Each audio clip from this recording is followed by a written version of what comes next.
大家好，我是彩虹。天气寒冷，热量要跟上。家里剩了一盒快过期的酸奶，加了1碗面粉，做了一锅酸奶麻花，出锅后就被抢光了，比买的都香。300克普通面粉里打入一个净含量约60克的鸡蛋，再加入3克酵母，混合均匀。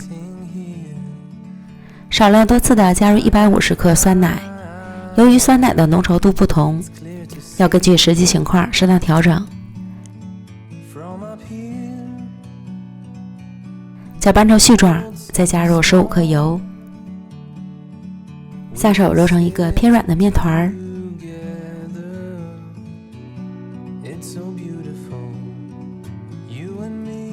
移到案板上，继续揉5到8分钟左右，将面团揉匀揉透，最后揉成细腻光滑的面团，无需先发酵，直接搓成长条。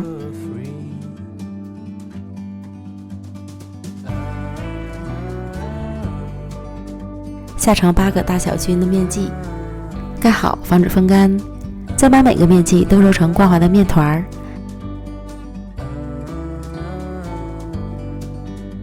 搓成长条形。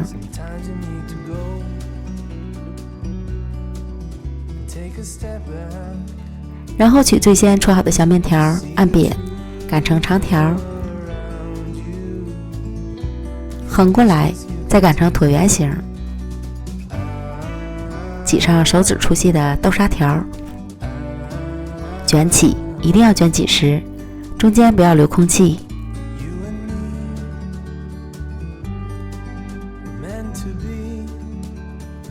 卷好之后先放一旁，继续做下一个。全部都做好后，再取最先卷好的，捏紧两头，再搓细搓长。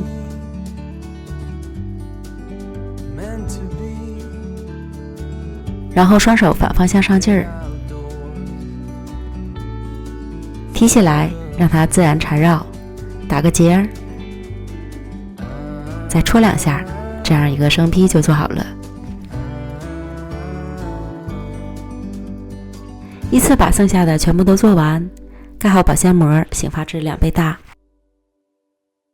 查看状态，拿起来手感发轻就可以了。锅中做油，油温烧至5成热，下入麻花生坯，炸至变色后就要勤翻动，使每个面都上色均匀。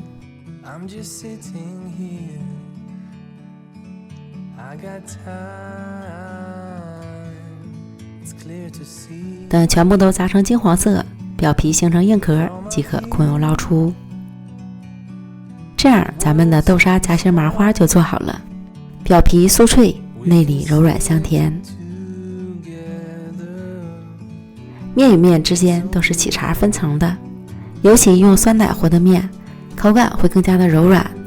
出锅后一定要趁热吃，比外面卖的好吃太多了。如果看馋了就赶快试着做吧。美食天天更新，咱们明天见，拜拜。